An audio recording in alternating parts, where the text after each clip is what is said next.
Hello दोस्तों, आज इस वीडियो में मैं आपके लिए लेकर हाजिर हुआ हूँ एक पैराग्राफ जिसका टाइटल है how to take care of cuts and scraps, यानी कैसे हम अपने ज़ख्मों और ख़राशों को महफूज रख सकती हैं।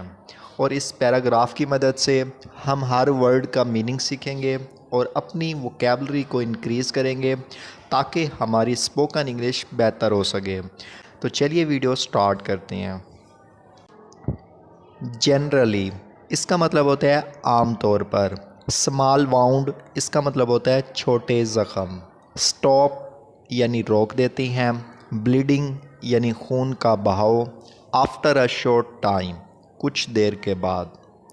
इसकी कंप्लीट ट्रांसलेशन होगी आम तौर पर छोटे ज़ख़म कुछ देर के बाद खून के बहाव को रोक देती हैं। या फिर इसका हम ट्रांसलेशन इस तरह भी कर सकते हैं कि आम तौर पर कुछ देर बाद छोटे ज़ख्मों से खून बहना बंद हो जाता है।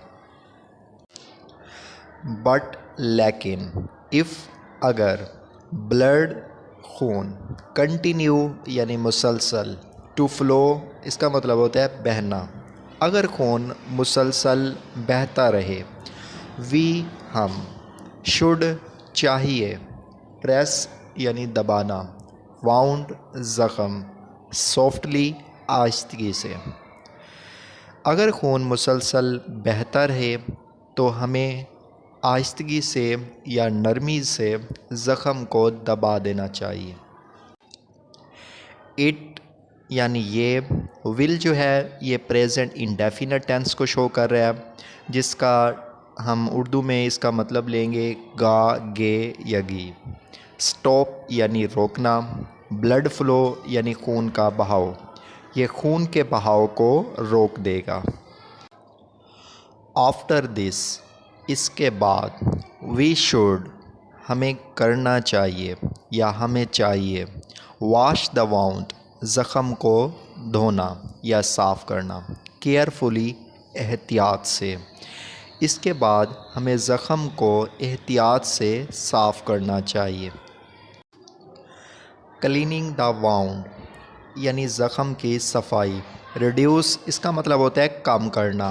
द रिस्क यानी ख़तरा ऑफ इन्फेक्शन यानी जरासीम का। ज़ख़म की सफाई इन्फेक्शन के ख़तरे को कम करती है।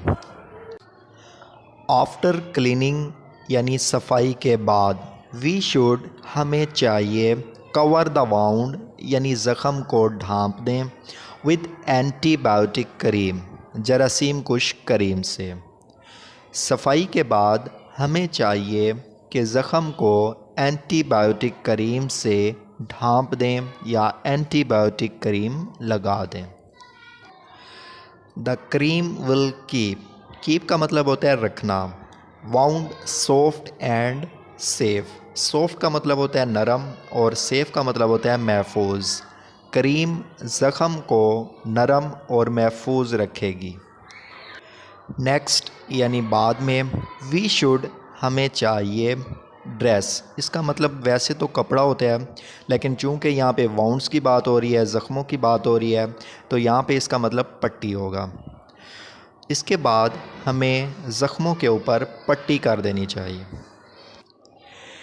It would keep the wound safe from dirt and bacteria. Dirt का मतलब होता है मिट्टी और बैक्टीरिया जो है ये एक माइक्रो ऑर्गेनिज़म होता है जो डिज़ीज़ काज करता है। ये ज़ख़म को मिट्टी और बैक्टीरिया से महफूज रखेगी। द चेंजिंग इसका मतलब होता है तब्दील करना। ड्रेसिंग यानी पट्टी। नेसेसरी यानी ज़रूरी। एवरीडे हर दिन। पट्टी को रोज़ाना चेंज करना ज़रूरी होता है या अहम होता है। If the wound gets infected अगर ज़ख़म ज़्यादा मुतासर हो जाए। We should see the doctor हमें डॉक्टर को दिखाना चाहिए।